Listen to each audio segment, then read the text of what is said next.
Et tout de suite, c'est l'invité de Bonsoir Lyon.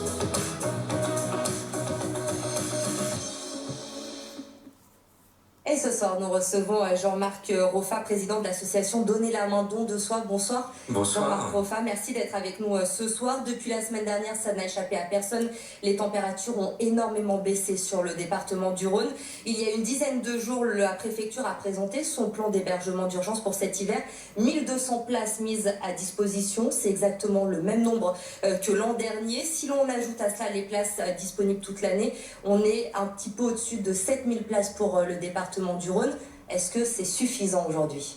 Absolument pas, parce que nous sommes des bénévoles.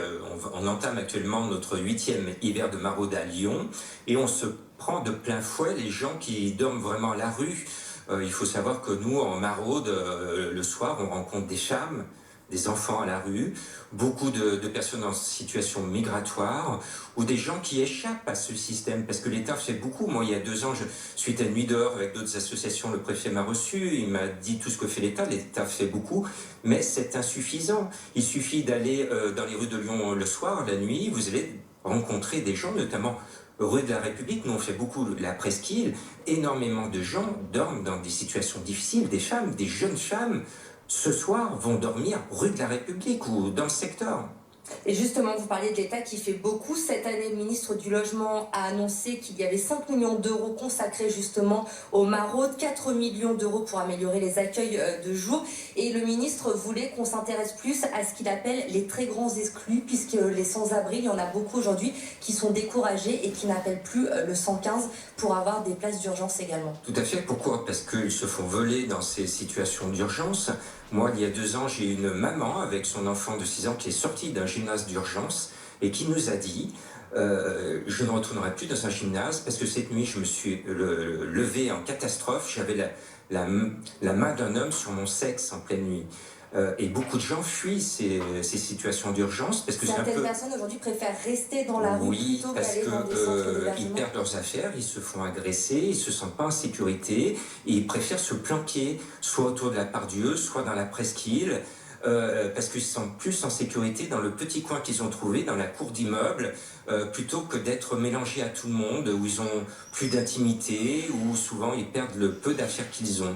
Vous avez été reçu à l'Élysée au mois de juin. Quelles mesures avez-vous proposées ? Comment ça s'est passé ? Est-ce que vous avez été entendu ? Alors oui, on a été entendu avec la promesse d'être reçu bientôt par M. Macron. Nous, on est porteur d'une proposition de loi parce que l'État fait beaucoup, mais on entretient dans toutes les grandes villes de France la cour des miracles.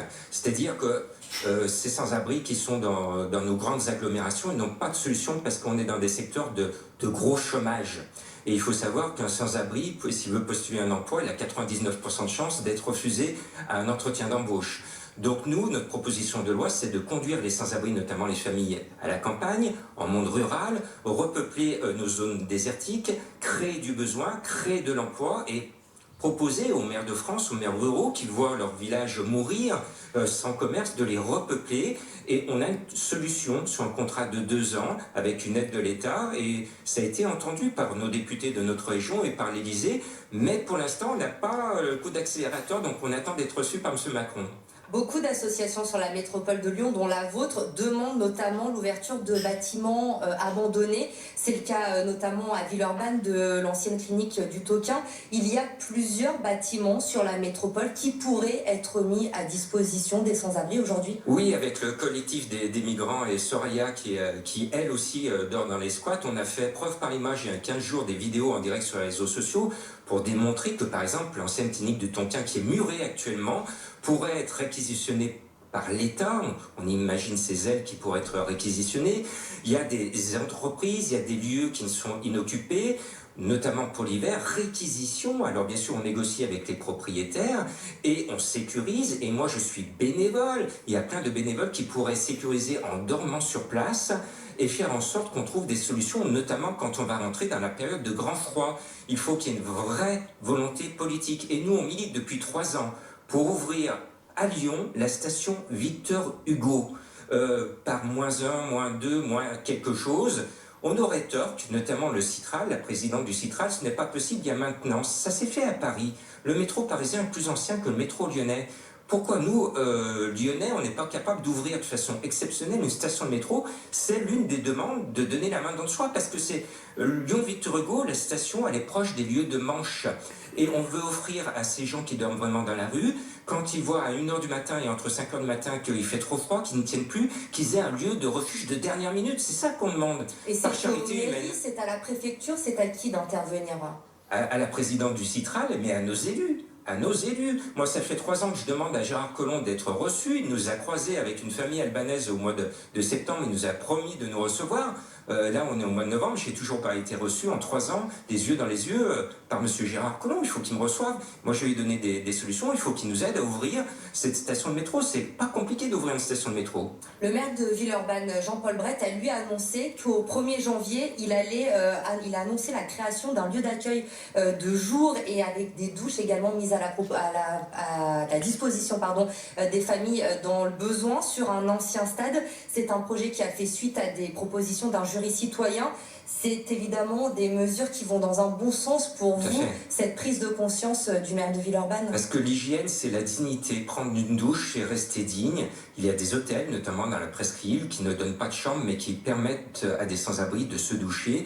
C'est par charité humaine, on dirait, c'est bien d'ouvrir plus. Nous, ça fait 3 ans que je lance dans les médias un appel à tout ouvrir par grand froid, c'est-à-dire ouvrir nos portes de particuliers, et ceux qui ouvrent le plus, ce sont les particuliers, d'ouvrir les entrepôts ou les entreprises, d'ouvrir les annexes de lieux de culte, il y a de l'espace, et que personne ne dorme à la rue, parce que des gens peuvent mourir de froid à la rue. Il y a 2 ans, à Valence, un sans-abri est mort devant le porche d'une église, alors qu'on aurait pu imaginer que la porte aurait pu s'ouvrir de façon exceptionnelle.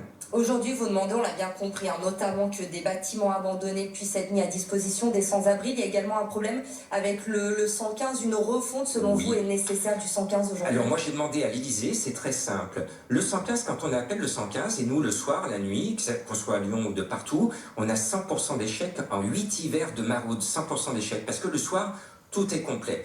Moi, ce que je demande, c'est que le 115 réagisse comme le 18. C'est une alerte humaine. Donc, il faut que des patrouilles réagissent à un appel 115. Donc, ça veut dire embaucher. Mais il faut embaucher les experts. Et qui sont les experts?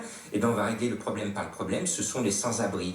On va tirer ces sans-abri. Ils vont devenir des experts. Ils vont renforcer les patrouilles du 115. Et eux pourront voir où sont les planques, parce que nous on ne sait pas, mais eux ce sont les spécialistes, ils pourront voir si la situation est vitale, et ils pourront donner l'alerte bien mieux que quelqu'un qui débaroule avec une formation.